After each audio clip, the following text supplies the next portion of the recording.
Good morning and welcome to Morning Job, brought to you as always by GetGo Cafe and Market. Right now, Dale, they have the captain sandwich, and you're reeling me in, and they're reeling us in because the captain sandwich. You're not putting up much of a fight. No, I don't. Listen, man, I don't go fishing. But the captain sandwich, great fish sandwich. You guys know about it. Dale knows about it. Go and get yours at GetGo today. But Dale, the draft is a week away. Finally. I can't wait.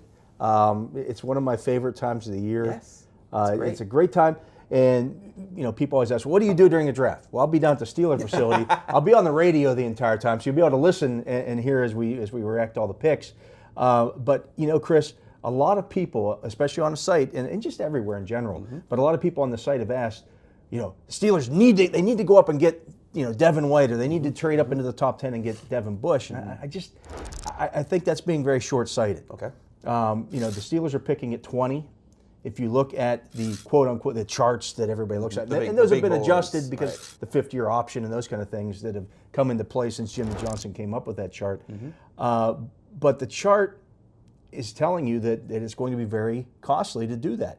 I'm not interested in trading my second-round pick. I'm not interested in trading that third-round pick that you got from Oakland for Antonio Brown. I'm not interested in dealing either one of those. And even to move up, let's say 5 or 6 spots, get up to 16, which I think is a possibility. I think they could make a trade with the Carolina Panthers. You're probably going to have to give up your second, third-round pick. And if you do any mock drafting, if you go to some of the mock draft simulators and you start looking at the talent available in this year's draft, there are still good players available in those spots. And you're going to be giving up on one of those guys to move up 10 spots to get a guy who you think, Devin Bush or Devin White, is going to be a good player. I'd rather have more good players and accumulate guys that way than give up, you know, a lot of picks to make that move up. You know, I brought this up with Hunter last week on Morning Java, but my thing is this: is either if you can see a trade where maybe you give up you switch the firsts and you give up the later third and the fourth, maybe that would work for a trade. But also, don't forget, if you don't get your inside linebacker in the first round, it'll be much cheaper to move up in the second round if you want to go get Mac Wilson. I don't like Mac Wilson. You don't like Mac Wilson? No. He got some good hands, man. He's not the athlete that you need, but I think he could be a playmaker in the NFL. Give me the kid from North Carolina State. Okay. I dig it, Dale. All right, so now we're going to do something different, Dale. Let's talk about a guy in the draft that everybody's hyped about and is raving about, but you just don't think is it. He's overhyped. Who's overhyped in the first round in your book? I'm going to go with Rashawn Gary. Okay. And, you know, I've done some mock drafts, and Matt Williamson and I actually did one last week on Steelers Nation Radio where we did the entire first round, and I had the even picks, he had the odd picks. Interesting. And so we're going down through our draft, and we get down to like 14, and we're both sitting there. Neither one of us like Rashawn Gary. I mean, where's the production? Yeah. The guy tested off the charts. That's fantastic.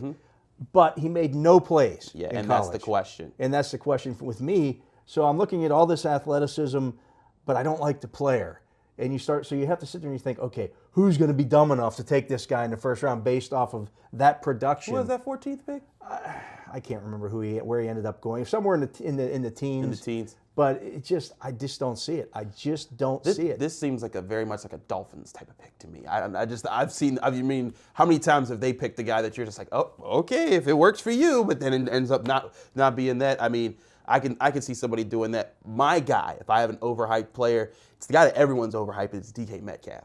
He tested off. Talk about a one-trick pony. Oh my gosh, ran a 4.37, which is amazing. I mean, you're blazing. He's big. He's strong.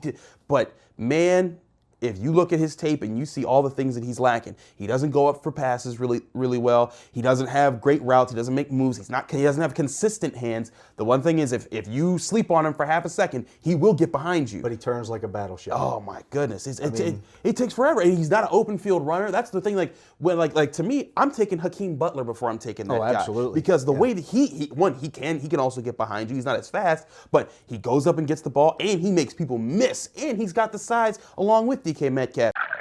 All right, Dale, pressure time. The heat's on.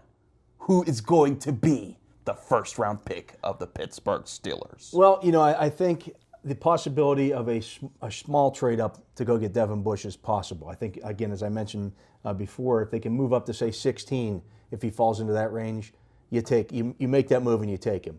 But I don't think he's going to be available there. So I think Byron Murphy is going to be the pick. He was in my mock last week that I did, my top pick. I'm sticking with that. I think it's going to be Byron Murphy. Well, I'm just going to be the devil's advocate here because I like Byron Murphy, and he's a guy that I've mocked the Steelers to a bunch, but I'm just going to be different. I'm going to say Cleveland Farrell.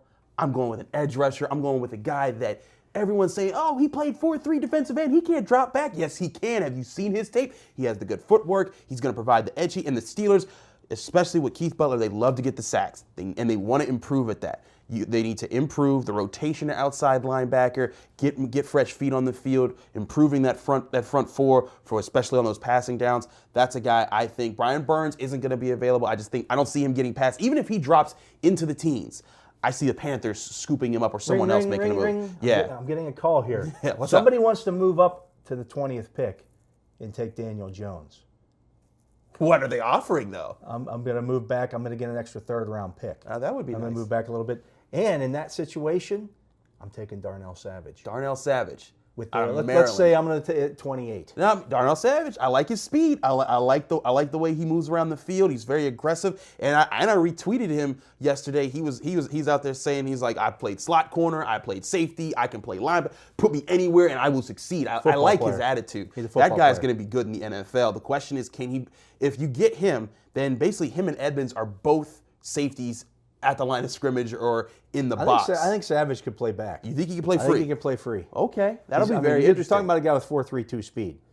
I mean, that kind of speed, you can cover the field. He can do it. And if you watch his tape, I'm watching his tape and I'm thinking, that's a Troy Polamalu type play. Okay. He's covering 25 yards and tackling a guy in the flat. He ran with behind the line of scrimmage. And he could run with the wheel routes. I do like his versatility on the field.